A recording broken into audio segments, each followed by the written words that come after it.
Professor Sachs, we have to start with the war in Ukraine. It affects us all, but your position, I would say, it's not exactly as the position of the US government. My position is this war could end soon, even right away, on the basis of reasonable negotiations.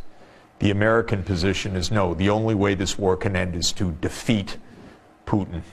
To my mind, that is both wrong and completely unrealistic. President Biden says we are going to win 100%. How do you defeat a country with 1,600 nuclear weapons?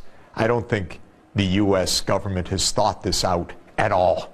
And I would say the same thing is true of the European Union. They talk about defeating Russia. Professor, 1/3, maybe a little less, of Ukraine territory is occupied by Russia.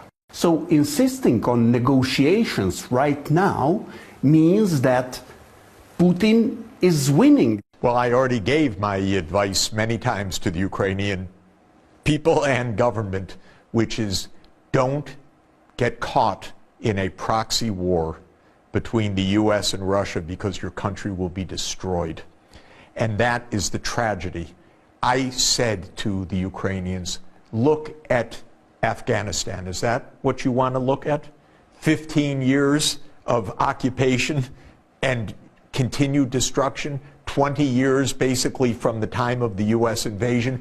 Don't do it. I told them all my life the U.S. has been, quote, helping, in quotation marks, Vietnam, Cambodia, Laos, Iraq, Syria, Libya. What kind of help? This ends up destroying the country. In the U.S., starting in 1992, the dominant group in American security policy came to believe that the U.S. is the world's only superpower. So the whole mindset in the U.S. East Coast elite is the U.S. runs the world and should run the world. Don't you think that Ukrainians, they don't have the right to choose their own future?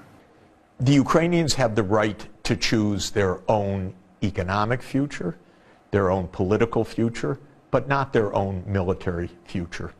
Because choosing their own military future, for example, Ukraine saying, our future is that the U.S. has military bases in Ukraine, is not a choice that Ukraine can make by itself. That's a threat to Russia. I would advise strongly the Mexican government, for example, do not make a military alliance with China. That's not your choice. That would be a threat. By the way, if Mexico one day said, we listened to the U.S., they said we can do anything we want, we're a free people, we choose China as our partner, I would predict that the U.S. invasion of Mexico would start within about a minute. I strongly advise the Mexican government not to make a military alliance with China. Professor, how can we understand relatively hawkish position of the European allies? I'm really disappointed in European leaders right now because I know privately they have all sorts of views that they are not explaining to their public. I've spoken to the heads of government in Europe where they've said to me, for example, NATO enlargement, very bad idea. In fact, Scholz went to Russia in February 2022 and said to Putin, as long as I'm chancellor, NATO's not expanding. And Putin looked at him and said, yeah, how long are you going to be chancellor? I need the United States as my counterpart, not you. And he told the truth. This is a U.S. alliance. It's not a German alliance. And the U.S. is absolutely on the hardline side. The real mindset now of the U.S. leadership is we have two enemies that threaten our unipolar world. One is minor, that's Russia. we'll weaken them. We'll have the war for a while. We'll wear them down. But that's a second-rate regional power. They forget about 1,600 nuclear weapons. They forget about 11 time zones. They forget about some of the largest resource deposits in the world. They forget about the talents of the Russian people. All of that. No, Russia, but we'll weaken them. We'll weaken them. The one that's terrifying them is China. They don't quite know what to do. So right now, one of the arguments is we need to be tough in Ukraine to show China we mean business. If we back down now, what's China going to do over Taiwan?